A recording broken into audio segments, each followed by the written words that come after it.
ನಮಸ್ಕಾರ ವೀಕ್ಷಕರೇ, Infonet news ಚಾನೆಲ್ಗೆ ನಿಮ್ಗೆ ಸ್ವಾಗತ. ಮನುಷ್ಯ ಆರೋಗ್ಯವಾಗಿದ್ರೆ ಅದು ಅವನ ಸೌಭಾಗ್ಯವೇ ಹೌದು ಅಲ್ವಾ? ಆರೋಗ್ಯವಾಗಿರ್ಬೇಕು ಅಂತ ಅಂದ್ರೆ ನಮ್ಮ ಎಲ್ಲಾ ಅಂಗಗಳು ಆರೋಗ್ಯವಾಗಿರ್ಬೇಕು. ನಮ್ಗೆ ಆರೋಗ್ಯವಾಗಿ ಇದ್ದೀವಾ ಇಲ್ವಾ ಅಂತ ಗೊತ್ತಾಗೋದು ಹೇಗೆ? ಅದಕ್ಕೆ ಅಂತ ಇವಾಗ ತುಂಬಾ ಟೆಕ್ನಾಲಜಿ ಮುಂದುವರೆದಿದೆ. ಆ ತರದ ಮುಂದುವರೆದ ಟೆಕ್ನಾಲಜಿನಲ್ಲಿ ಡಯಾಗ್ನೋಸ್ಟಿಕ್ ಅನ್ನೋದು ಪ್ರಮುಖ ಪಾತ್ರ ವಹಿಸುತ್ತೆ. ನ್ಯೂಮೆಡ್ ಸೆಂಟರಿನ ಫೌಂಡರ್ ಸಿಇಒ ಆಗಿರುವಂತಹ doctor Murali R Nadiga sir ಅವರು ನಮ್ ಜೊತೆ ಇದ್ದಾರೆ. ಬನ್ನಿ ಅವ್ರನ್ನ ಇವತ್ತು ಮಾತಾಡಿಸ್ತಾ ಇನ್ನು ಹೆಚ್ಚು ವಿಷಯಗಳನ್ನ ತಿಳ್ಕೊಳ್ಳೋಣ. ಸರ್, ನಮ್ ಕಾರ್ಯಕ್ರಮಕ್ಕೆ ನಿಮ್ಗೆ ಸ್ವಾಗತ. ಸರ್, ಈಗಾಗ್ಲೇ ನಾವು ಹೇಳ್ದಂಗೆ ನಮ್ಮ ದೇಹದ ಅಂಗಾಂಗಗಳಿಗೆ ಏನಾದ್ರು ತೊಂದರೆ ಆಗಿದೆಯಾ ಅನ್ನೋದಕ್ಕೆ ಗೊತ್ತಾಗದೆ ಡಯಾಗ್ನೋಸ್ಟಿಕ್ ಸೆಂಟರ್ ಇಂದ. ಸೊ ನಾವು ನಿಮ್ಮ ಕೆಲಸಗಳನ್ನ ನೋಡ್ತಾ ಬಂದಿದ್ದೀವಿ. ನೀವು ಹಲವಾರು ಜನಕ್ಕೆ ತುಂಬಾ ಸಪೋರ್ಟ್ ಮಾಡಿದ್ದೀರಾ. ಮತ್ತೆ ಎಲ್ಲಾ ಒಂದು ಫೆಸಿಲಿಟಿ ಇರುವಂತಹ ನಿಮ್ಮ ಡಯಾಗ್ನೋಸ್ಟಿಕ್ ಸೆಂಟರ್ ತುಂಬಾ ಅಕ್ಯುರೇಟ್ ಆಗಿ ಎಲ್ಲಾ ರಿಸಲ್ಟ್ಸ್ ಗಳನ್ನ ಕೊಡ್ತಾ ಬಂದಿದೆ. ಮೊದಲನೇದಾಗಿ ನೀವು ಇದನ್ನ ಹೇಗೆ ಶುರು ಮಾಡಿದ್ರಿ, ಯಾವಾಗ ಸ್ಟಾರ್ಟ್ ಮಾಡಿದ್ರಿ ಅಂತ ಹೇಳ್ತೀರಾ? ಒಂದು ಸಣ್ಣ ಕ್ಲಾರಿಫಿಕೇಶನ್ ಇದೆ. ನಮ್ಮ ಡಯಾಗ್ನೋಸ್ಟಿಕ್ ಸೆಂಟರ್ ನ್ಯೂಮೆಡ್ ಡಯಾಗ್ನೋಸ್ಟಿಕ್ಸ್ ಅನ್ನೋದು 2015ರಲ್ಲಿ ಬೆಂಗಳೂರಿನಲ್ಲಿ ಆರಂಭವಾಯಿತು. KH ರೋಡ್ ಕೆಂಗಲ್ ಅನ್ನುವಂತೆಯ ರಸ್ತೆಯಲ್ಲಿ. 2023ರಲ್ಲಿ ಮೈಸೂರಿನಲ್ಲೂ ನ್ಯೂಮೆಡ್ ಹೆಲ್ತ್ ಅನ್ನೋ ಹೆಸರಿನಿಂದ ಯಾದವಗಿರಿನಲ್ಲಿ ಆರಂಭವಾಗಿದೆ. ಈ ಬೆಂಗಳೂರಿನಲ್ಲಿ ನಮ್ಮದು ಬೇಸಿಕ್ ಡಯಾಗ್ನೋಸ್ಟಿಕ್ ಸೆಟಪ್, ಬಟ್ ಒಂದು ನ್ಯೂಕ್ಲಿಯರ್ ಮೆಡಿಸಿನ್, ಪೆಟ್ CT ಮತ್ತು ಥೆರಾನೋಸ್ಟಿಕ್ಸ್ ಅನ್ನೋ ಫೆಸಿಲಿಟೀಸ್ ಒಳಗೊಂಡಂಥ ಒಂದು ಫೆಸಿಲಿಟಿ ಇದು, ಸೌಲಭ್ಯಗಳು. ಈ ಥರ ಸೌಲಭ್ಯಗಳು 2015ರಲ್ಲಿ ಯಾವುದೇ ಡಯಾಗ್ನೋಸ್ಟಿಕ್ ಸೆಂಟರಲ್ಲಿ ಇರಲಿಲ್ಲ. ಎಲ್ಲ ಒಂದೇ ಒಂದು ರೂಫ್ನಲ್ಲಿ ಪೆಟ್ CT, ನ್ಯೂಕ್ಲಿಯರ್ ಮೆಡಿಸಿನ್ ಮತ್ತು ಥೆರಾನೋಸ್ಟಿಕ್ಸ್. ಬೇರೆ ಡಯಾಗ್ನೋಸ್ಟಿಕ್ ಸೆಂಟರ್ಸಲ್ಲಿ ನಿಮಗೆ ultrasound, x ray, CT, MRI, blood test ಎಲ್ಲವೂ ಆಗುತ್ತೆ. ಬಟ್ ನಮ್ಮ ಥರ ಫೆಸಿಲಿಟಿ ಆವಾಗ ಯಾವ ಡಯಾಗ್ನೋಸ್ಟಿಕ್ಸಲ್ಲೂ ಇರಲಿಲ್ಲ. 2015ರಲ್ಲಿ ಮತ್ತು ಯಾವ ಕಾರ್ಪೊರೇಟ್ ಹಾಸ್ಪಿಟಲ್, ಬರೀ ಕೆಲವು ಕಾರ್ಪೊರೇಟ್ ಹಾಸ್ಪಿಟಲ್ಸಲ್ಲಿ ಇತ್ತು, ಮತ್ತು ಯಾವುದೇ ಸರ್ಕಾರಿ ಹಾಸ್ಪಿಟಲ್ಗಳಲ್ಲೂ ಇರಲಿಲ್ಲ. ಸೊ ನಮ್ಮದು ಒಂಥರ ಬ್ರಿಡ್ಜಿಂಗ್ ಸೆಂಟರ್ ಆಗಿ ನಾವು ಆರಂಭ ಮಾಡಿದ್ವಿ 2015ರಲ್ಲಿ.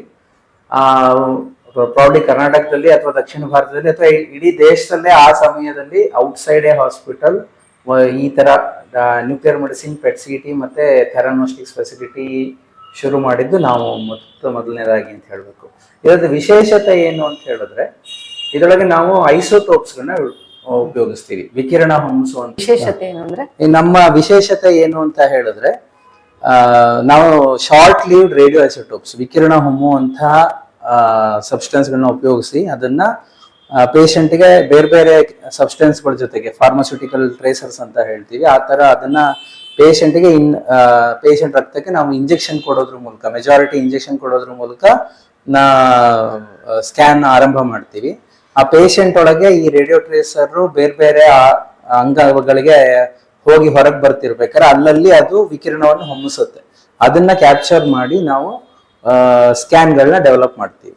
ಸೊ ಈ ಕನ್ವೆನ್ಷನಲ್ ಡಯಾಗ್ನೋಸ್ಟಿಕ್ಸ್ ಅಂದ್ರೆ ಈಗ CT, MR, ಅಲ್ಟ್ರಾಸೌಂಡ್, ಎಕ್ಸ್ರೇ ಇವುಗಳಿಗೂ ನಮ್ದಕ್ಕೂ ಏನ್ ವ್ಯತ್ಯಾಸ ಅಂತ ಹೇಳಿದ್ರೆ, ಕನ್ವೆನ್ಷನಲ್ಲಿ ನಿಮಗೆ ಸ್ಟ್ರಕ್ಚರಲ್ ಇನ್ಫಾರ್ಮೇಶನ್ ಸಿಗುತ್ತೆ. ಎಷ್ಟು ಅಂದ್ರೆ ಒಂದು ಆರ್ಗನ್ ಹೆಂಗಿದೆ, ಎಷ್ಟು ದೊಡ್ಡದಾಗಿದೆಯಾ, ಅದ್ರೊಳಗೆ ಏನಾದ್ರು ಇನ್ಫೆಕ್ಷನ್ ಇದೆಯಾ, ಟ್ಯೂಮರ್ ಇದೆಯಾ, ಇನ್ನೇನಾದ್ರೂ ಸ್ಕಾರ್ ಆಗಿದೆಯಾ, ಆ ತರ ಎಲ್ಲ ಸಿಗುತ್ತೆ. ನಮ್ಮ ಸ್ಕ್ಯಾನ್ ಅಲ್ಲಿ ಅದ್ರದ್ದು ಫಂಕ್ಷನ್ ಸಿಗುತ್ತೆ. ಉದಾಹರಣೆ ಹೇಳ್ಬೇಕು ಅಂದ್ರೆ, ಹಾರ್ಟ್ ಎಷ್ಟು ದೊಡ್ಡದಾಗಿದೆ, ಅದ್ರದ್ದು blood flow, major blood vessels ಅದೆಲ್ಲ ನಿಮ್ಗೆ CT ಸ್ಕ್ಯಾನ್ ಗೊತ್ತಾಗುತ್ತೆ.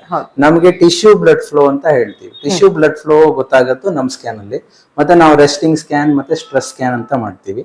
ಸೊ ಎರಡರಲ್ಲೂ ಬ್ಲಡ್ ಫ್ಲೋ ಕಡಿಮೆ ಆಗ್ತಿದ್ಯಾ, ಪೇಷಂಟ್ ಸ್ಟ್ರೆಸ್ ಮಾಡೋದ್ರಿಂದ ಅನ್ನೋದ್ರ ಮೂಲಕ ಪೇಷಂಟ್ಗೆ ಹಾರ್ಟ್ ಅಟ್ಯಾಕ್ ಆಗೋ ಸಂಭವ ಇದೆಯಾ, ಅಥವಾ ಹಾರ್ಟ್ ಅಟ್ಯಾಕ್ ಆಲ್ರೆಡಿ ಆಗಿದ್ರೆ ಎಷ್ಟು ಪ್ರಮಾಣದಲ್ಲಿ ಆಗಿದೆ, ಎಷ್ಟು ಡ್ಯಾಮೇಜ್ ಆಗಿದೆ, ಅದನ್ನ ಪುನರುಜ್ಜೀವನ ಮಾಡಿಸ್ಕೋಬಹುದಾ, ಅಂದ್ರೆ ಸ್ಯಾಲ್ವೇಜ್ ಮಾಡಬಹುದಾ ಅನ್ನೋ ಎಲ್ಲ ಇನ್ಫಾರ್ಮೇಶನ್ ನಮ್ಮ ಸ್ಕ್ಯಾನ್ ಗಳಲ್ಲಿ ಸಿಗುತ್ತೆ. ಈ ಇನ್ಫಾರ್ಮೇಶನ್ ಬೇರೆ ಸ್ಕ್ಯಾನ್ ಅಲ್ಲಿ ಸಿಗಲ್ಲ. ಸೊ ನಮ್ದು ಮತ್ತೆ ಬೇರೆ ಸ್ಕ್ಯಾನ್ ಕಾಂಪಿಟೇಟಿವ್ ಅಲ್ಲ, ಎಲ್ಲ ಕಾಂಪ್ಲಿಮೆಂಟರಿ. ಅದ್ರೊಳಗೆ ಸಿಗದೆ ಇರೋ ಇನ್ಫಾರ್ಮೇಶನ್ ಇದ್ರೊಳಗೆ ಸಿಗುತ್ತೆ, ಇದ್ರೊಳಗೆ ಸಿಗದೆ ಇರೋದು ಅದ್ರೊಳಗೆ ಸಿಗುತ್ತೆ. ಹಾಗೆ ಥೈರಾಯ್ಡ್ ಮುಖ್ಯವಾದ ಇನ್ನೊಂದು ಸ್ಕ್ಯಾನ್ ಅಂದ್ರೆ ಥೈರಾಯ್ಡ್ ಸ್ಕ್ಯಾನ್. ಥೈರಾಯ್ಡ್ ಸ್ಕ್ಯಾನ್ ಅಲ್ಲಿ ನಿಮ್ಗೆ ಬೇರೆ ಅಲ್ಟ್ರಾಸೌಂಡ್ ನಲ್ಲಿ ಅಗೈನ್ ಅದು ಎಷ್ಟು ದೊಡ್ಡದಿದೆ, ಅದ್ರೊಳಗೆ ಟ್ಯೂಮರ್ ಇದೆಯಾ, ಅವೆಲ್ಲ ಏನಾದ್ರು ಗಡ್ಡೆ ಇದೆಯಾ ಅವೆಲ್ಲ ಗೊತ್ತಾಗುತ್ತೆ. ನಮ್ ಸ್ಕ್ಯಾನ್ ಅಲ್ಲಿ ಥೈರಾಯ್ಡ್ ಎಷ್ಟು ಫಂಕ್ಷನ್ ಮಾಡ್ತಾ ಇದೆ, ಜಾಸ್ತಿ ಮಾಡ್ತಾ ಇದೆಯಾ, ಕೋಲ್ಡ್ ಇದೆಯಾ, ಅದ್ರ ಬೇಸಿಸ್ ಮೇಲೆ ನಾವು ಮತ್ತೆ ಫರ್ದರ್ ಟ್ರೀಟ್ಮೆಂಟ್ ಪ್ಲಾನ್ ಮಾಡ್ಲಿಕ್ಕೆ ಎಲ್ಲ ನಮ್ಮ ಸ್ಕ್ಯಾನ್ ಅನುಕೂಲ ಆಗುತ್ತೆ. ಇನ್ನೊಂದು ನಮ್ದು ಬಹುಮುಖ್ಯವಾದ ಮೊಡಾಲಿಟಿ ಪೆಟ್ ಸಿ ಟಿ ಅಂತ. ಸೊ ಈ ಪೆಟ್ ಸಿ ಟಿ ನಲ್ಲಿ ಈಗ ನಾನು ಫಂಕ್ಷನ್ ಅಂತ ಹೇಳಿದ್ನಲ್ಲ, ಪೆಟ್ ಸ್ಕ್ಯಾನ್ ಇಂದ ಫಂಕ್ಷನ್ ಸಿಗುತ್ತೆ, ಸಿ ಟಿ ಸ್ಕ್ಯಾನ್ ಇಂದ ಸ್ಟ್ರಕ್ಚರಲ್ ಇನ್ಫಾರ್ಮೇಶನ್ ಸಿಗುತ್ತೆ. ಎಸ್. ಸೊ ಈ PET C T is best of both worlds. ಎರಡು ಸ್ಕ್ಯಾನ್ ಒಂದೇ ಮೆಷಿನ್ ಅಲ್ಲಿ ಸಿಗುತ್ತೆ.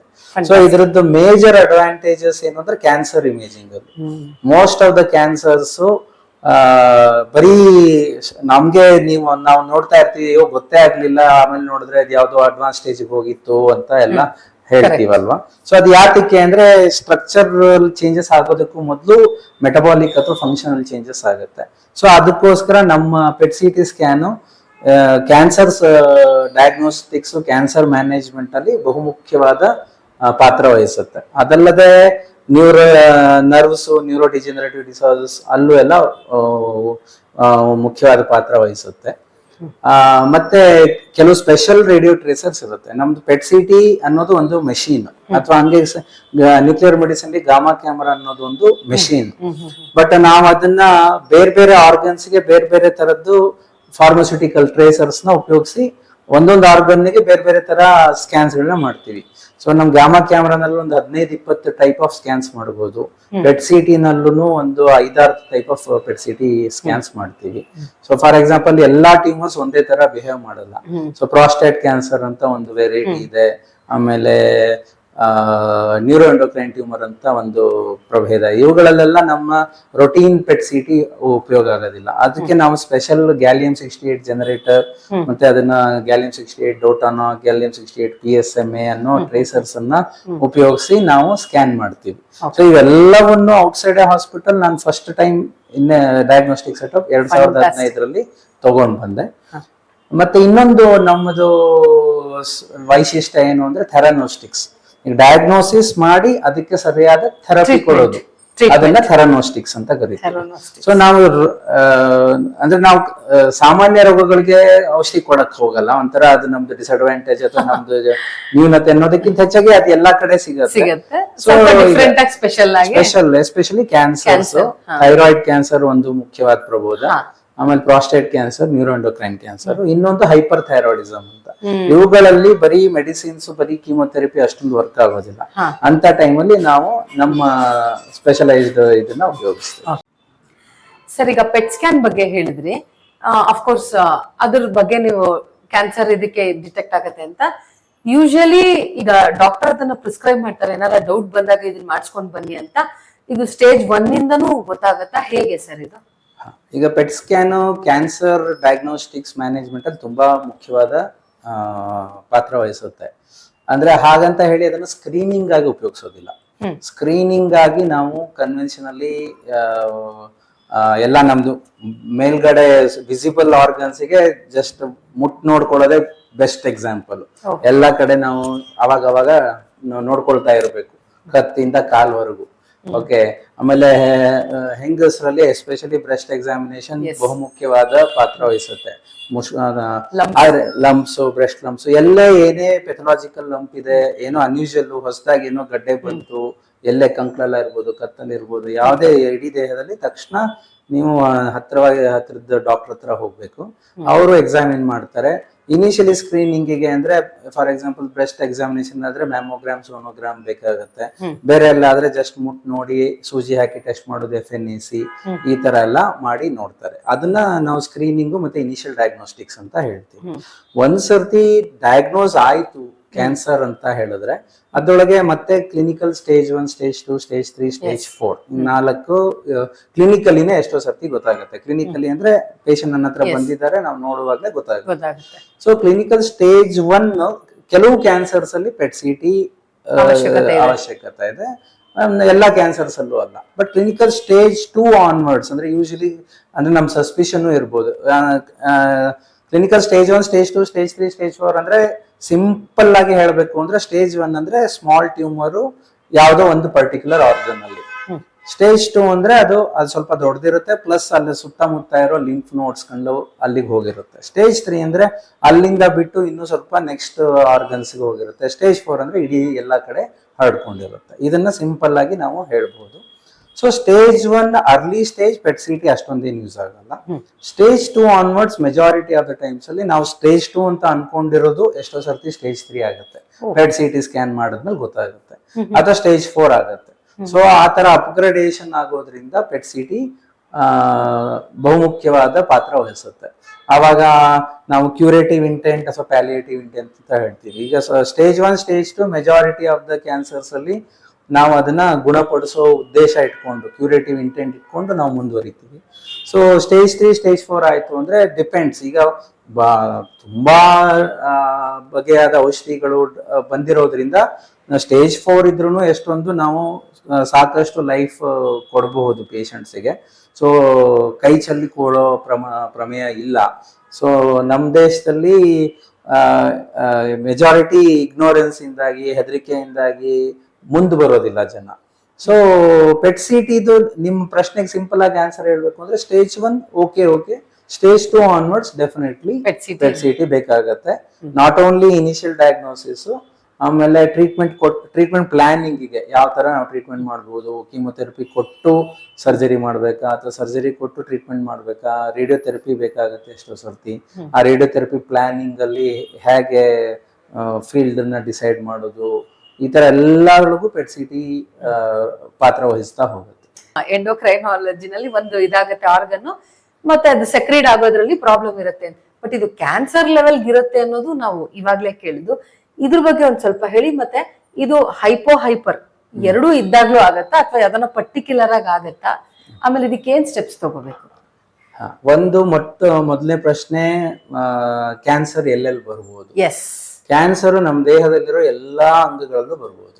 ಈಗ ಅಂಗಗಳು ಅಂದ್ರೆ ಫಾರ್ ಎಕ್ಸಾಂಪಲ್ ಚರ್ಮದಿಂದ ಹಿಡಿದು ಹೊರಗಡೆ ಕಾಣಿಸುವಂತ ಕಣ್ಣು, ಕಿವಿ, ಮೂಗು, ಬಾಯಿ, ನಾಲ್ಗೆ, ಗಂಟ್ಲು, ಕೂದ್ಲಿಗೆಂದಿಲ್ಲ ಸರ್. ಅದೇ ಕೂದ್ಲು ಆರಿಜಿನ್. ಈಗ ಅಲ್ಲಿ ಬೇಸಲ್ ಸೆಲ್ ಕಾರ್ಸಿನೋಮಾ, ಟ್ರೈಕೋಲೆಮಾ, ಸೆಬೇಸಿಯಸ್ ಕಾರ್ಸಿನೋಮಾ ಅಂತ ಅಲ್ಲೂ ಬರುತ್ತೆ. ಕೂದ್ಲು ಎಲ್ಲೂ ಹುಟ್ಟತ್ತಲ್ಲ ಅಲ್ಲಿ, ಕೂದ್ಲು ಪರಸೆ ಅಲ್ಲ, ಕೂದ್ಲು ಹುಟ್ಟೋ ಜಾಗದಲ್ಲಿ. ಸೊ ಅದೆಲ್ಲ ಚರ್ಮದ್ದು ಇದ್ರೊಳಗೆ ಬರುತ್ತೆ. ಸರ್, ರೇಡಿಯೋಥೆರಪಿ, ಕೀಮೋಥೆರಪಿ ಎರಡು ಒಂದೇನಾ ಅಥವಾ ಬೇರೆನಾ? ಇಲ್ಲ ಬೇರೆ. ಕೀಮೋಥೆರಪಿ ಅಂದ್ರೆ ನಾವು ಬಾಯಿ ಮುಖಾಂತರ ಅಥವಾ ಇಂಜೆಕ್ಟಬಲ್ ಮುಖಾಂತರ ಕೊಡ್ತೀವಿ. ಅದು ಕೆಮಿಕಲ್ಸ್, ಅದು ಡ್ರಗ್ಸ್. ಅದು ಕ್ಯಾನ್ಸರ್ ಸೆಲ್ಸ್ ಅನ್ನ ಸಾಯಿಸುತ್ತೆ. ರೇಡಿಯೋಥೆರಪಿ ಅಂದ್ರೆ ವಿಕಿರಣ, ಹೊರಗಡೆಯಿಂದ ಹೈ ಎನರ್ಜಿ ವಿಕಿರಣಗಳನ್ನ ನಾವು ಪಾಸ್ ಮಾಡ್ಬಿಟ್ಟು ಟಾರ್ಗೆಟ್ ಮಾಡಿ, ಫೋಕಸ್ ಮಾಡಿ ಅದನ್ನ ಸಾಯಿಸ್ತೀವಿ.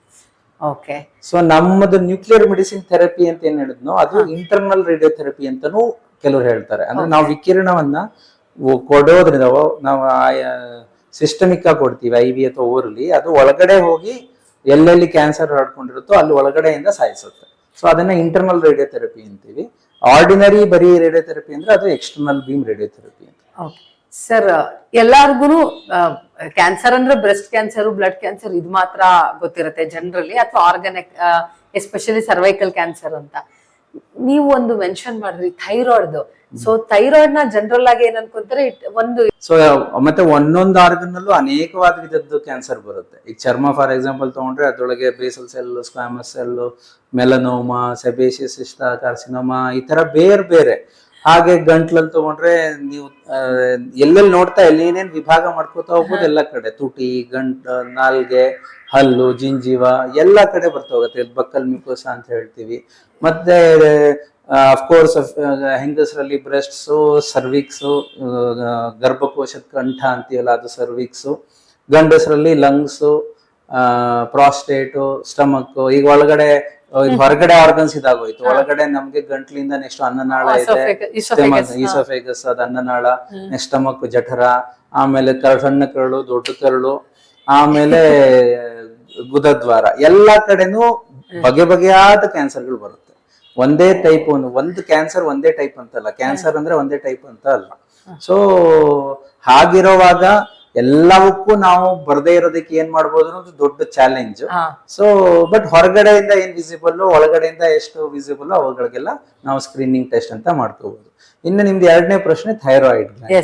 ಥೈರಾಯ್ಡ್ ಗ್ಲ್ಯಾಂಡ್ ದೇಹದ ಒಂದು ತುಂಬಾ ಪ್ರಮುಖವಾದ ಎಂಡೋಕ್ರೈನ್ ಗ್ರಂಥಿ ಅಥವಾ ನಿರ್ನಾಳ ಗ್ರಂಥಿ ಅಂತೀವಿ. ಇದು ಹಾರ್ಮೋನ್ಗಳನ್ನ ಉತ್ಪತ್ತಿ ಮಾಡುತ್ತೆ, T3 T4 ಹಾರ್ಮೋನ್ನ ಒಂದು ನಿರ್ದಿಷ್ಟವಾದ ಪ್ರಮಾಣದಲ್ಲಿ ದೇಹದ ಎಲ್ಲಾ ಅಂಗಗಳಿಗೂ ಅದು ಬೇಕಾಗುತ್ತೆ. ಸೊ T3 T4 ಜಾಸ್ತಿ ಆದಾಗ ಅದನ್ನ ಹೈಪರ್ ಥೈರಾಯ್ಡಿಸಮ್ ಅಂತೀವಿ. T3 T4 ಕಡಿಮೆ ಆದಾಗ ಅದನ್ನ ಹೈಪೋಥೈರಾಯ್ಡಿಸಮ್ ಅಂತ ಹೇಳ್ತೀವಿ. ಹೈಪರ್ ಥೈರಾಯ್ಡಿಸಮ್ ಅನ್ನೋದಕ್ಕಿಂತ ಥೈರೋಟಾಕ್ಸಿಕೋಸಿಸ್ ಅನ್ನೋದು ಹೆಚ್ಚು ಸೂಕ್ತವಾದ ಪದ. But in general hyperthyroidism, thyrotoxicosis ಒಂದೇ ಅಂತ. ಸೊ ಇವು ಈ ಹೈಪರ್ ಥೈರಾಯ್ಡಿಸಮ್ ಮತ್ತೆ ಹೈಪೋಥೈರಾಯ್ಡಿಸಮ್ ಇದೆರಡು ಥೈರಾಯ್ಡ್ ಗ್ಲ್ಯಾಂಡ್ ಇಂದು ಫಂಕ್ಷನಲ್ ಡಿಸಾರ್ಡರ್ಸ್. ಇನ್ನು ಟ್ಯೂಮರ್ ಅನ್ನೋದು ಅದು ಇನ್ನೊಂದು ಪೆಥಾಲಜಿ. ಸೊ ಥೈರಾಯ್ಡ್ ಟ್ಯೂಮರ್ ಅಲ್ಲೂ ಸಾಕಷ್ಟು ಇದು ಲೆಸ್ ಕಾಮನ್, ಅಂದ್ರೆ compare to breast, lung, head and neck ಅವಾಗೆಲ್ಲ ಕಂಪೇರ್ ಮಾಡಿದ್ರೆ ಥೈರಾಯ್ಡ್ ಕ್ಯಾನ್ಸರ್ ಕಡಿಮೆ. ಬಟ್ ಸ್ಟಿಲ್ ನಮ್ಮ ದೇಶದ ಪಾಪ್ಯುಲೇಷನ್ ಹೆಂಗಿರೋದ್ರಿಂದ ನಮ್ಮ ದೇಶದಲ್ಲಿ ಎಲ್ಲವೂ ಸಿಗತ್ತೆ, ಎಲ್ಲವೂ ಬೇಕಾದಷ್ಟು ಪ್ರಮಾಣದಲ್ಲಿ ಸಿಗುತ್ತೆ. ಫಾರ್ ಎಕ್ಸಾಂಪಲ್ ನನಗೆ ಇಲ್ಲಿ ನಾನು ಪ್ರತಿ ತಿಂಗಳು 12 ರಿಂದ 20 ತನಕ ಥೈರಾಯ್ಡ್ ಕ್ಯಾನ್ಸರ್ ಟ್ರೀಟ್ಮೆಂಟ್ ಮಾಡ್ತೀನಿ. ಓಕೆ, ಸೊ ಹಂಗೆ ಹೈಪರ್ ಥೈರಾಯ್ಡಿಸಮ್ ಒಂದು 15-20 ಟ್ರೀಟ್ಮೆಂಟ್ ಆಗುತ್ತೆ ಒಂದು ತಿಂಗಳಲ್ಲಿ. ಸೊ ಥೈರಾಯ್ಡ್ ಕ್ಯಾನ್ಸರ್ ಅನ್ನೋದು ಬೇರೆ, ಥೈರಾಯ್ಡ್ ಫಂಕ್ಷನಲ್ ಡಿಸಾರ್ಡರ್ಸ್ ಅನ್ನೋದು ಬೇರೆ. ಸೊ ಒಂದು ಪ್ರಮುಖವಾದ ವ್ಯತ್ಯಾಸ ಏನಂದ್ರೆ ಫಂಕ್ಷನಲ್ ಡಿಸಾರ್ಡರ್ಸ್ ಅಲ್ಲಿ ಫಂಕ್ಷನಲ್ ಸಿಂಪ್ಟಮ್ಸ್ ಇರುತ್ತೆ.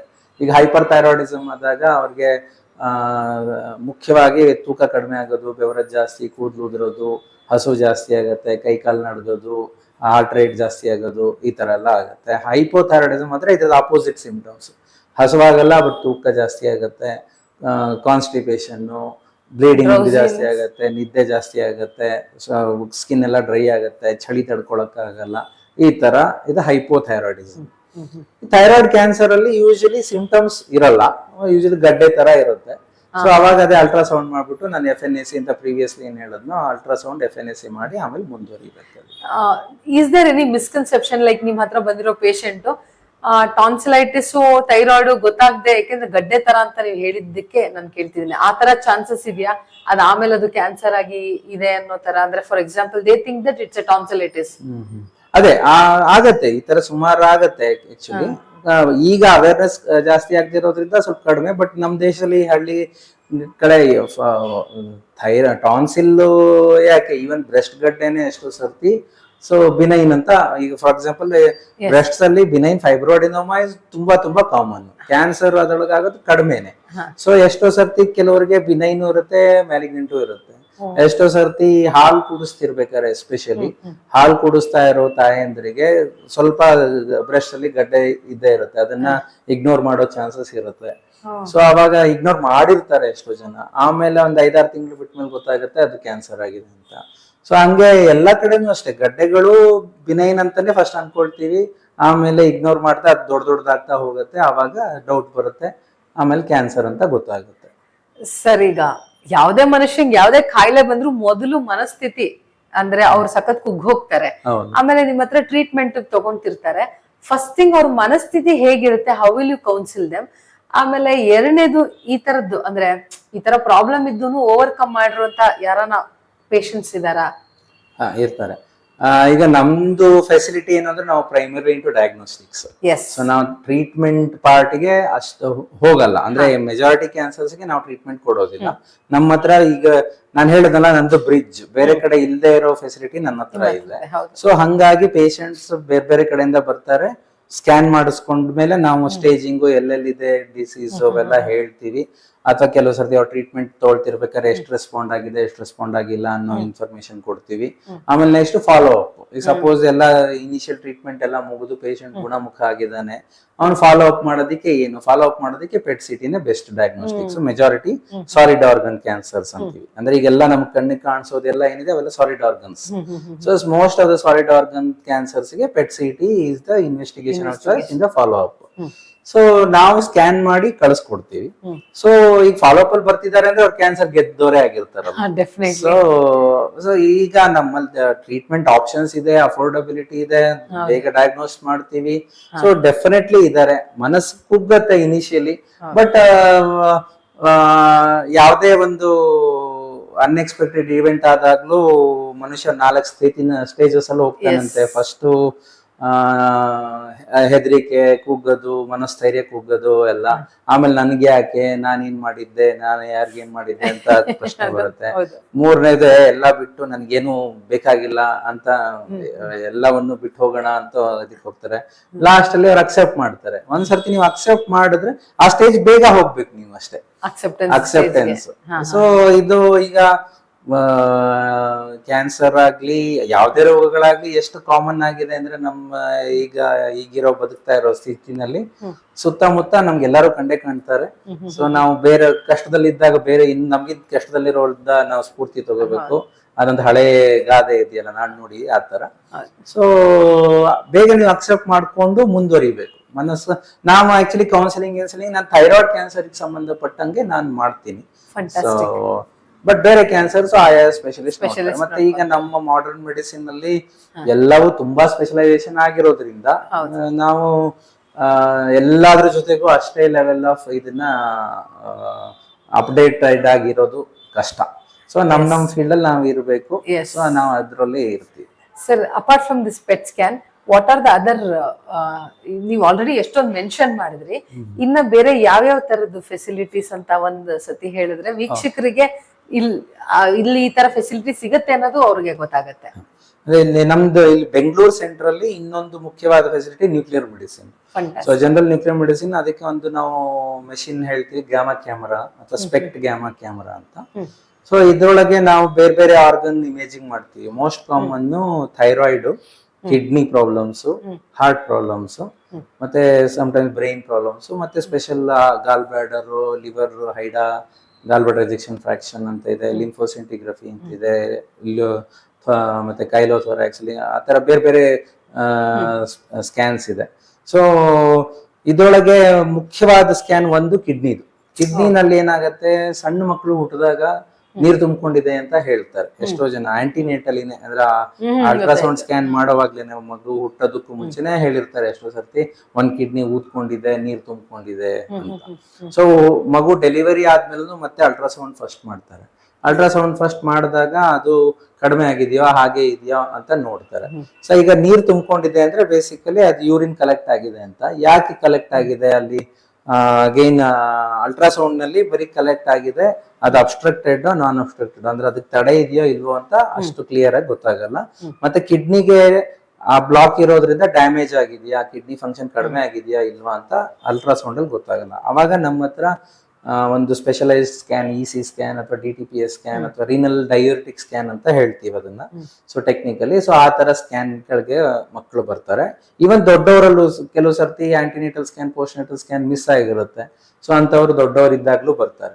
ಸೊ ಎಲ್ಲೆಲ್ಲಿ ಈ ತರ ಕಿಡ್ನಿ ಊದ್ಕೊಂಡಿದೆ, ನೀರ್ ತುಂಬಿಕೊಂಡಿದೆ ಅಂತ ಹೇಳ್ತಾರೋ ಅಂತ ಟೈಮಲ್ಲೆಲ್ಲ ನಮ್ ಸ್ಕ್ಯಾನ್ಗೆ ಕಳಿಸಿ ಎಷ್ಟು ಫಂಕ್ಷನ್ ಇದೆ, ಆ ಕಿಡ್ನಿಗೆ ಅಬ್ಸ್ಟ್ರಕ್ಷನ್ ಇದೆಯಾ, ಅದನ್ನ ಅಬ್ಸ್ಟ್ರಕ್ಷನ್ ಯಾವ ಲೆವೆಲ್ ಇದೆ, ಟೋಟಲ್ ಅಬ್ಸ್ಟ್ರಕ್ಷನ್ ಇದೆಯಾ, ಪಾರ್ಷಿಯಲ್ ಅಬ್ಸ್ಟ್ರಕ್ಷನ್ ಇದೆಯಾ, ಮತ್ತೆ ಇಮಿಡಿಯೇಟ್ಲಿ ಈಗಲೇ ಇಂಟರ್ವ್ಯೂನ್ ಮಾಡ್ಬೇಕಾ, ಸ್ವಲ್ಪ ದಿವಸ ಕಾದು ನೋಡ್ಬೋದಾ. ಕಾದು ನೋಡೋದಾದ್ರೆ 3 ತಿಂಗಳು, 4 ತಿಂಗಳು ಅಥವಾ 6 ತಿಂಗಳಲ್ಲಿ ಸ್ಕ್ಯಾನ್ ಮಾಡ್ಕೊಂಡ್ಬಿಟ್ಟು ಇಂಪ್ರೂವ್ ಆಗ್ತಿದ್ಯಾ ಅಥವಾ ವರ್ಸನ್ ಆಗ್ತಿದ್ಯಾ. ವರ್ಸನ್ ಆಗ್ತಾ ಇದ್ರೆ ಮತ್ತೆ ಇಂಟರ್ವ್ಯೂನ್ ಮಾಡ್ಬೇಕು, ನೀವು ಸರ್ಜರಿ ಮಾಡ್ಬೇಕು. ಇಲ್ಲ ಹಂಗೆ ಕೆಲವು ಸರ್ತಿ ತನ್ನಿಂದ ತಾನೇನೆ ಇಂಪ್ರೂವ್ ಆಗುತ್ತೆ. ಸೊ ಅವೆಲ್ಲ ಇನ್ಫಾರ್ಮೇಶನ್ ನಮ್ ಸ್ಕ್ಯಾನ್ಸ್ ಗೊತ್ತಾಗುತ್ತೆ. ಸೊ ಇದು ಕಿಡ್ನಿ ಸ್ಕ್ಯಾನ್ಸ್. ಸಿಮಿಲರ್ಲಿ ಇನ್ನೊಂದೇನು ಅಂದ್ರೆ ದೊಡ್ಡವರಲ್ಲಿ ಕಿಡ್ನಿ ಕಲ್ಲಾಗಿರುತ್ತೆ, ಸ್ಟೋನ್ಸ್ ಇರುತ್ತೆ, ಎಷ್ಟೋ ಸರ್ತಿ ಇಗ್ನೋರ್ ಮಾಡಿರ್ತಾರೆ ತುಂಬಾ.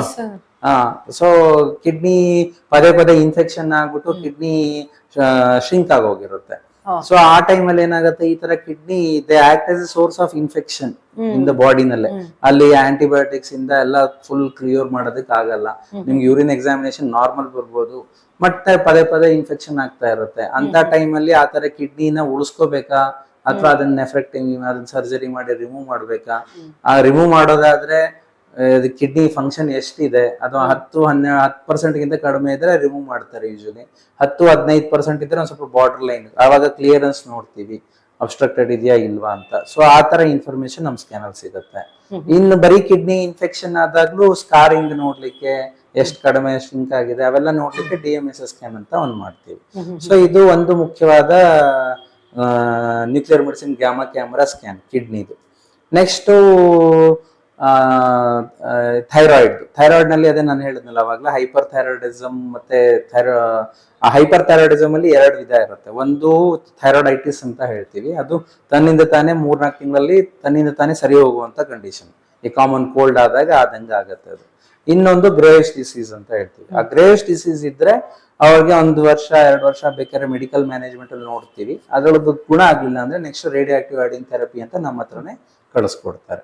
ಸೊ ಆಮೇಲೆ ನೆಕ್ಸ್ಟ್ ಥೈರಾಯ್ಡ್ ಕ್ಯಾನ್ಸರ್, ಅದಕ್ಕೂ ನಮ್ದು general nuclear medicine usually operation ಆದ್ಮೇಲೆ ಅದು ಫುಲ್ ತೆಗಿಲಿಕ್ಕೆ ಆಗಲ್ಲ ಎಷ್ಟೋ ಸರ್ತಿ, ಯಾಕೆಂದ್ರೆ ಅದು ಥೈರಾಯ್ಡ್ ಗ್ಲ್ಯಾಂಡ್ ಶ್ವಾಸನಾಳ ಅನ್ನನಾಳ ಸುತ್ತ ಎಲ್ಲ ಸ್ವಲ್ಪ ಹರಡ್ಕೊಂಡಿರುತ್ತೆ. ಸೊ ಅವಾಗ ಉಳ್ದಿರೋದನ್ನ ಅಬ್ಲೇಷನ್ ಮಾಡ್ಲಿಕ್ಕೆ ಅಂತ ನಮ್ಮ ಹತ್ರ ಕಳಿಸ್ಕೊಡ್ತಾರೆ. Next heart scan. So heart scan ಅಲ್ಲಿ ನಿಮ್ಗೆ ಕನ್ವೆನ್ಷನಲ್ ಆಂಜಿಯೋಗ್ರಾಮ್ ಮತ್ತೆ CT ಆಂಜಿಯೋಗ್ರಾಮ್ ಅಲ್ಲಿ ಹಾರ್ಟ್ಗೆ ಮೇನ್ 3 ರಕ್ತನಾಳಗಳು ಇರುತ್ತೆ. ಸೊ ಆ ಮೇನ್ ರಕ್ತನಾಳಗಳಲ್ಲಿ ಬ್ಲಾಕ್ ಇದೆಯಾ ಇಲ್ವಾ ಅಂತ ಗೊತ್ತಾಗುತ್ತೆ. ಕೆಲವು ಸರ್ತಿ ಬಾರ್ಡರ್ ಲೈನ್ ಲೀಷನ್ಸ್ ಬರುತ್ತೆ 30-50% ಅವಾಗ. ಸೊ ಅವಾಗ ಏನ್ ಮಾಡ್ಬೇಕು, ಈ ಪೇಷಂಟ್ ಮೆಡಿಕಲ್ ಮ್ಯಾನೇಜ್ಮೆಂಟ್ ಸಾಕಾ ಅಥವಾ ಸ್ಟೆಂಟ್ ಹಾಕ್ಬೇಕಾ ಅಥವಾ ಬೈಪಾಸ್ ಹಾಕ್ಬೇಕಾ, ಇವೆಲ್ಲ ನೋಡ್ಲಿಕ್ಕೆ ನಮ್ಮ ಹತ್ರ ಸ್ಟ್ರೆಸ್ ಥ್ಯಾಲಿಯಂ ಅಂತ ಒಂದು ಸ್ಕ್ಯಾನ್ ಮಾಡ್ತೀವಿ. ಸೊ ಸ್ಟ್ರೆಸ್ ಥ್ಯಾಲಿಯಂ ಸ್ಕ್ಯಾನ್ ಅಲ್ಲಿ ಏನ್ ಮಾಡ್ತೀವಿ, ಫಸ್ಟ್ ಪೇಷಂಟ್ ಬಂದಾಗ ರೆಸ್ಟಿಂಗ್ ಸ್ಟೇಟ್ ಅಲ್ಲಿ ಹಾರ್ಟ್ಗೆ ನಮ್ದೇನಾದ್ರೆ major blood vessels branch out ಆಗಿ ಫೈನಲಿ ಅದು ಕ್ಯಾಪಿಲರೀಸ್ ಅಂತ ಆಗುತ್ತೆ. ಕ್ಯಾಪಿಲರಿ ಫ್ಲೋ ಇಂದ ಫೈನಲಿ ಹಾರ್ಟ್ದು ಮಾಂಸಖಂಡಗಳು ಮಯೋಸೈಟ್ಸ್ಗೆ ಬ್ಲಡ್ ಆಕ್ಸಿಜನ್ ಸಪ್ಲೈ ಆಗುತ್ತೆ. ಸೊ ನಮ್ ಸ್ಕ್ಯಾನ್ ಅಲ್ಲಿ ನಾವು ಆ ತರ ಕ್ಯಾಪಿಲರಿ ಪರ್ಫ್ಯೂಷನ್ ಅನ್ನ ನೋಡ್ತೀವಿ. ಸೊ ಫಸ್ಟ್ ರೆಸ್ಟಿಂಗ್ ಸ್ಟೇಟ್ ಅಲ್ಲಿ ನೋಡ್ತೀವಿ, ಆಮೇಲೆ ಪೇಷಂಟ್ ಗೆ ಸ್ಟ್ರೆಸ್ ಮಾಡಿಸ್ತೀವಿ. ಸ್ಟ್ರೆಸ್ ಮಾಡಿಸಕ್ಕೆ ಟ್ರೆಡ್ಮಿಲ್ ಮೇಲ್ ಮಾಡ್ತೀವಿ, ವಾಕ್ ಮಾಡಿಸ್ತೀವಿ. ಸಪೋಸ್ ಟ್ರೆಡ್ಮಿಲ್ ಆಗ್ಲಿಲ್ಲ ಅಂದ್ರೆ ಫಾರ್ಮಕಾಲಜಿಕಲ್ ವೇರಿಯಂಟ್ ಅಂತಾನು ಇದೆ. ಮತ್ತೆ ಇನ್ ಕೆಲವರಲ್ಲಿ ಈಗ ಕಿಡ್ನಿ ಇಂಜುರಿ ಆಗಿರುತ್ತೆ ಅಥವಾ ಡಯಾಬಿಟಿಕ್ ಪೇಷಂಟ್ಸ್ ಇರ್ತಾರೆ ಅಥವಾ ಫ್ಯಾಮಿಲಿ ಹಿಸ್ಟ್ರಿ ಇರುತ್ತೆ, ಅವಾಗ ಬರೀ ರೊಟೀನ್ ಟ್ರೆಡ್ಮಿಲ್ ಅಷ್ಟೊಂದು ಯೂಸ್ ಆಗೋದಿಲ್ಲ. ಮತ್ತೆ ಕನ್ವೆನ್ಷನಲ್ ಆಂಜಿಯೋಗ್ರಾಮ್ ಅಥವಾ CT ಆಂಜಿಯೋಗ್ರಾಮ್ ಮಾಡ್ಸಕ್ ಹೋದಾಗ ಕಿಡ್ನಿ ಇಂಜುರಿ ವರ್ಸ್ ಆಗೋ ಚಾನ್ಸಸ್ ಇರುತ್ತೆ. ಸೊ ಅವಾಗ ನಮ್ ಸ್ಕ್ಯಾನ್ ಅಲ್ಲಿ ಆತರ ಎಲ್ಲ ಏನೂ ಆಗಲ್ಲ. ಸೊ ನಮ್ ಸ್ಕ್ಯಾನ್ ಮಾಡಿ ನೋಡ್ಬಿಟ್ಟು ನಮ್ ಸ್ಕ್ಯಾನ್ ನಾರ್ಮಲ್ ಇತ್ತು ಅಂದ್ರೆ next 1-2-3 years chances of heart attack is less. So ನಮ್ ಸ್ಕ್ಯಾನ್ ಅಬ್ನಾರ್ಮಲ್ ಇದೆ ಅಂದ್ರೆ you have to take the call on intervening. ಆ ತರ ಸ್ಕ್ಯಾನ್ಸ್ ಇರುತ್ತೆ. ಇನ್ ಕೆಲವು ಸರ್ತಿ ಏನಾಗುತ್ತೆ, ಹಾರ್ಟ್ ಅಟ್ಯಾಕ್ ಆಲ್ರೆಡಿ ಆಗಿದೆ ಅಥವಾ ಹಾರ್ಟ್ ಪಂಪಿಂಗ್ ಫಂಕ್ಷನ್ ತುಂಬಾ ಕಡಿಮೆ ಇರುತ್ತೆ, ಹಾರ್ಟ್ ಫೇಲ್ಯೂರ್ ಅಲ್ಲಿ ಇರ್ತಾರೆ ಪೇಷಂಟ್ಸ್. ಅವಾಗ ಆಂಜಿಯೋಗ್ರಾಮ್ ಮಾಡಿ ನೋಡಿದಾಗ ಬ್ಲಾಕ್ಸ್ ಬಂದಿರುತ್ತೆ. ಬಟ್ ಈ ತರ ಪೇಷಂಟ್ಸ್ ಲಾಂಗ್ ಸ್ಟ್ಯಾಂಡಿಂಗ್ ಇರುವಾಗ ಹಾರ್ಟ್ ಆಲ್ರೆಡಿ ಡ್ಯಾಮೇಜ್ ಆಗೋಗಿರುತ್ತೆ, ಸೊ ಸ್ಕಾರ್ ಆಗೋಗಿರುತ್ತೆ. ಅಂತ ಟೈಮಲ್ಲಿ ನೀವು ಬೈಪಾಸ್ ಮಾಡಿದ್ರೆ ಅಥವಾ ಸ್ಟೆಂಟ್ ಮಾಡಿದ್ರೆ ರಿಕವರಿ ಆಗಲ್ಲ. ಸೊ ಅಂತ ಟೈಮಲ್ಲಿ ಅದನ್ನ ಹೈಬರ್ನೇಟಿಂಗ್ ಮಯೋಕಾರ್ಡಿಯಂ ಅಂತ ನೋಡ್ತೀವಿ. ಅದನ್ನ ನೋಡೋದಕ್ಕೂ ನಮ್ scan is considered gold standard. So ಈ ತರ ಸ್ಕ್ಯಾನ್ಸ್ ಇದೆ. ಇದು ಬಿಟ್ಟು ಮತ್ತೆ ಗಾಲ್ ಬ್ಲಾಡರ್, ಲಿಂಫೋಸಿಂಟಿಗ್ರಫಿ ಅವೆಲ್ಲ ತುಂಬಾ ಡಾಕ್ಟರ್ಸ್ ಗೆ ಸ್ಪೆಷಲ್ ಸ್ಕ್ಯಾನ್ಸ್. ಸೊ ಇದನ್ನ ನಾವು ಜನರಲ್ ಪಬ್ಲಿಕ್ ಗೆ ಹೇಳ್ಬೋದು ಇವ್ 4 scans. Sir one more thing, ಈ ಒಂದು ಸ್ಕ್ಯಾನ್ ಅಲ್ಲಿ ಯು ಗಿವ್ ಅನ್ ಇಂಜೆಕ್ಷನ್ ಅಲ್ಲ, ಆ ಒಂದು ಇಂಜೆಕ್ಷನ್ ನೀವ್ ಹೇಳಿದ್ರಿ ಆಗ್ಲೇ ಅದು ಒಂದೊಂದೇ ವೆಸಲ್ಸ್ ಗೆ ಹೋಗಿ ವೈನ್ಸ್ ಹೋಗಿ ಅದು ವಾಟ್ ಇಸ್ ದ ಡಿಫರೆನ್ಸ್? ಅದ್ ಇಲ್ದೇನು ಮಾಡಿದ್ರೆ ಗೊತ್ತಾಗತ್ತಾ ಅಥವಾ ಇಸ್ ಇಟ್ ಕಂಪಲ್ಸರಿ? ಇಲ್ಲ, ಅದು ಕಂಪಲ್ಸರಿ. ಅದನ್ನ ಕೊಡೋದ್ರಿಂದಾನೇ ಅದು ಸಿಗ್ನಲ್ಸ್ ಎಮಿಟ್ ಮಾಡೋದು. ಅದು ಹೆಂಗೆ ಅಂದ್ರೆ GPS. ಈಗ ನೀವು ಮೊಬೈಲ್ ಕಾಮನ್ ಆಗಿ ಹೇಳ್ಬೇಕಂದ್ರೆ ಫಸ್ಟ್ ಆಕ್ಚುಲಿ GPS ಟೆಕ್ನಾಲಜಿಗಿಂತ ಫಸ್ಟ್ ಈ ಟೆಕ್ನಾಲಜಿ ಹುಡುಕಿದ್ದು. ಇದನ್ನ ರೇಡಿಯೋ ಟ್ರೇಸರ್ ಪ್ರಿನ್ಸಿಪಲ್ ಅಂತ ಹೇಳ್ತಾರೆ.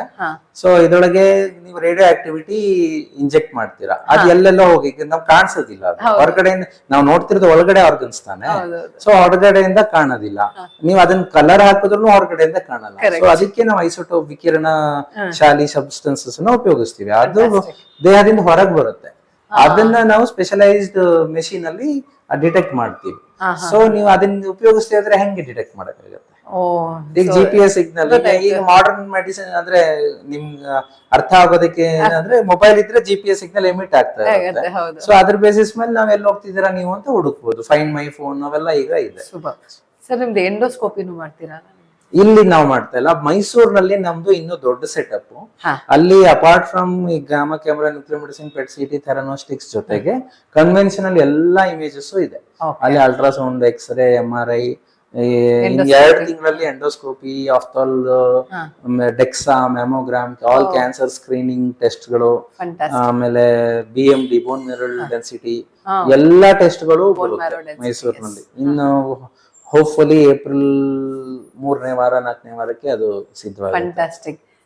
ಸೊ ಮೈಸೂರು ಮತ್ತೆ ಇಲ್ಲಿ 2 ಬ್ರಾಂಚ್ ಅಲ್ಲೂ ಥೆರಪಿಸು ಇದೆ ಅಲ್ವಾ ಸರ್?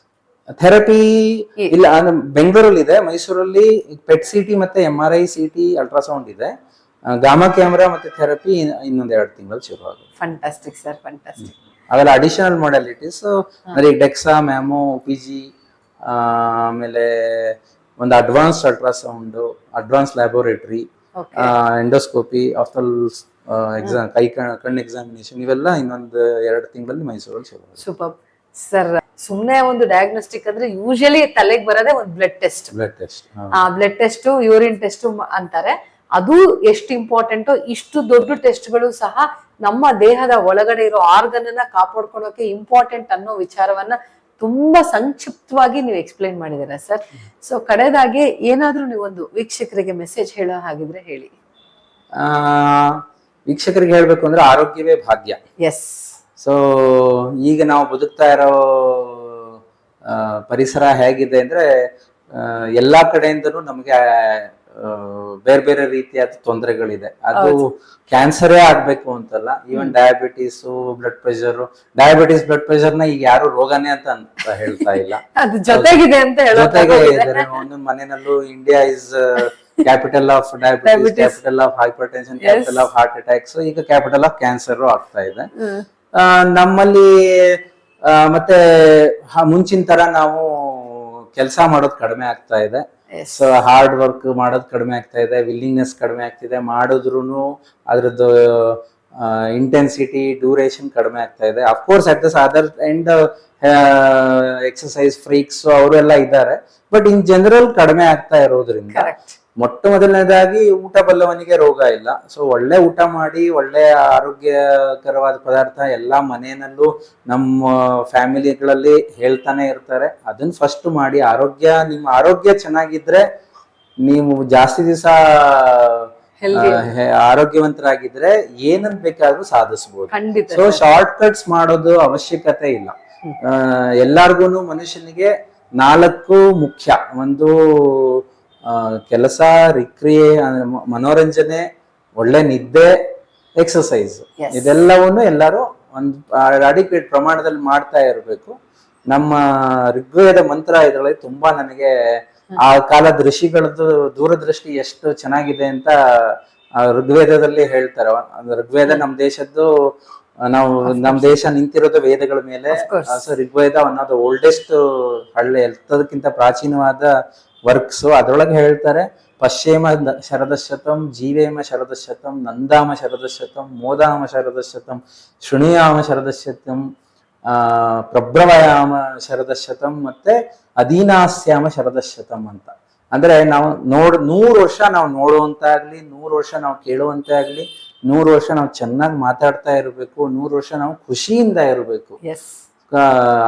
100 ವರ್ಷ ಇರಬೇಕು ಅನ್ನೋದೇ ಎಷ್ಟೋ ವರ್ಷ ಜನಗಳಿಗೆ ಇರೋದಿಲ್ಲ. ಓಕೆ, ನಾವು ಖುಷಿಯಿಂದ ಇರಬೇಕು. ಮತ್ತೆ ಅಧೀನಾಸ್ಯಾಮ, 100 ವರ್ಷ ಬದುಕುವಷ್ಟು ದಿವಸ ನಾವು ಯಾರ ಮೇಲೂ ಅವಲಂಬಿತರಾಗಿದೆ ಬದುಕಬೇಕು. ಸೊ ಆ ನಿಟ್ಟಿನಲ್ಲಿ ನಮ್ಗೆ ಫಸ್ಟ್ ಸಂಕಲ್ಪ ಇರಬೇಕು, ಆಮೇಲೆ ಅದ್ರ ನಿಟ್ಟಿನಲ್ಲಿ ನಾವು ಪ್ರಯತ್ನ ಪಡಬೇಕು. ಸೂಪರ್. ಮತ್ತೆ ಒನ್ ಮೋರ್ ಥಿಂಗ್ ಸರ್, ಎಷ್ಟೋ ಜನ ಸೆಲ್ಫ್ ಮೆಡಿಕೇಶನ್ ಮತ್ತೆ ಸೆಲ್ಫ್ ಡಯಾಗ್ನೋಸ್ ಅವರೇ ಮಾಡ್ಕೊಂಡ್ಬಿಟ್ಟು ಅವರೇ ಡಿಸೈಡ್ ಮಾಡ್ಕೊಂತಾರೆ. ನಾನು ಈ ಒಂದು ಕಾರ್ಯಕ್ರಮದಲ್ಲಿ ನೀವು ಇಷ್ಟು ಇನ್ಫಾರ್ಮೇಶನ್ ಕೊಟ್ಮೇಲೆ ಹೇಳೋದು, ದಯವಿಟ್ಟು ನೀವು ಈ ತರ ಎಕ್ಸ್ಪರ್ಟ್ಸ್ ಹತ್ರ ಈ ತರ ಒಂದು ಡಯಾಗ್ನೋಸ್ಟಿಕ್ಗೆ ಬಂದು ನಿಮ್ಮ ಶರೀರವನ್ನ ಎಕ್ಸಾಮಿನ್ ಮಾಡಿಸ್ಕೊಳ್ಳಿ ಅಂತ ನಾನು ಹೇಳ್ತೀನಿ. ಯಾಕೆಂದ್ರೆ ನಮ್ಮ ಎದುರುಗಡೆ ಏನೇ ಕಾಣಿಸ್ತಾ ಇರ್ಬೋದು, ಒಳಗಡೆ ಏನಾಗಿದೆ ಅನ್ನೋದಕ್ಕೆ ಖಂಡಿತ ಯಾರಿಗೂ ಗೊತ್ತಿಲ್ಲ. ಅಂತದಕ್ಕೆ ಈ ತರ ನಿಮ್ಮ ಡಯಾಗ್ನೋಸ್ಟಿಕ್ ಸೆಂಟರ್ಸ್ ಒಂದು, ನಾನು ಆಗ್ಲೇ ಹೇಳ್ದಂಗೆ, ಒಂದು ಮಿರರ್ ಆಗಿರುತ್ತೆ, ಇಂಟರ್ನಲ್ ಆರ್ಗನ್ನಿನ ಮಿರರ್.